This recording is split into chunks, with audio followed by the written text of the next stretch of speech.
بولنے پر فخر محسوس کریں اور اپنی زبان کی ترقی کے لیے جہاں پر بھی موقع ملے اپنا کردار رکھیں. نیکسٹ. انشاءاللہ. لچک اور استقامت کے سفر نے آپ کو اپنے بارے میں بطور فنکار، رہنما یا انسان کس طرح نیا نظریہ دیا ہے؟ سر یہ آپ کے لیے.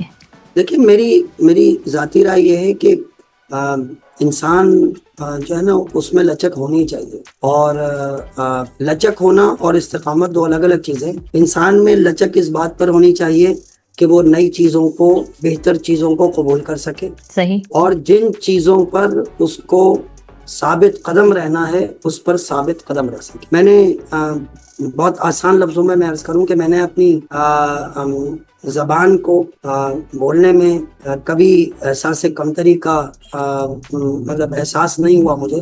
میں اپنی زبان بولنے میں فخر محسوس کرتا ہوں، لیکن میں اتنا فلیکسیبل ہوں کہ میں دوسری زبان بھی سیکھنا چاہتا ہوں، اور اس زبان کو سمجھ کر اپنی زبان دوسروں تک پہنچانے کے لیے بھی وہ زبان سیکھنا ضروری ہے. صحیح بات ہے سر. جی. یہ بھی ضروری ہے. آپ ایسے شخص کو کیا مشورہ دینا چاہیں گے جو اپنی سفر کے آغاز پر اور تخلیقی صلاحیت اور خدمت کے ذریعے اثر ڈالنا چاہتا ہے؟ میں مشورہ دینا چاہوں گا کہ وہ اپنے بچوں کو اپنی مادری زبان میں گفتگو کرنا سکھائیں، خاص طور پر یورپ میں. وہاں پر بھی آپ کیا بھی کینیڈا میں، امریکہ میں، یورپ میں، ویسٹ کہہ لیجیے، جی. ویسٹ میں اپنی زبان سے جوڑ کے رکھیں، اور کوشش کریں کہ آپ اپنے بچوں کو آن لائن صحیح لیکن آپ پاکستان کے کسی ٹیچر سے نہ صرف گفتگو کروائیں. صحیح.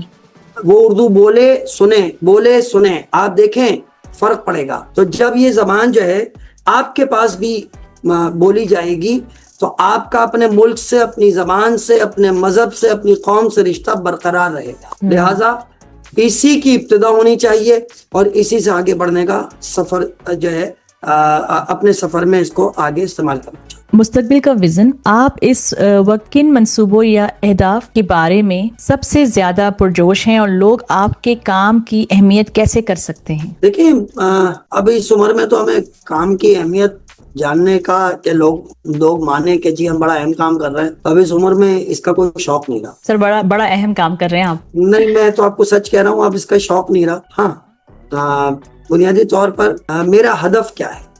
میرا ہدف یہ ہے کہ مجھ سے پڑھنے کے بعد بچہ اگر کسی سے گفتگو کرے تو کوئی پوچھے ضرور کس نے پڑھایا. رزلٹ کارڈ دیکھ کر بات نہیں ہو.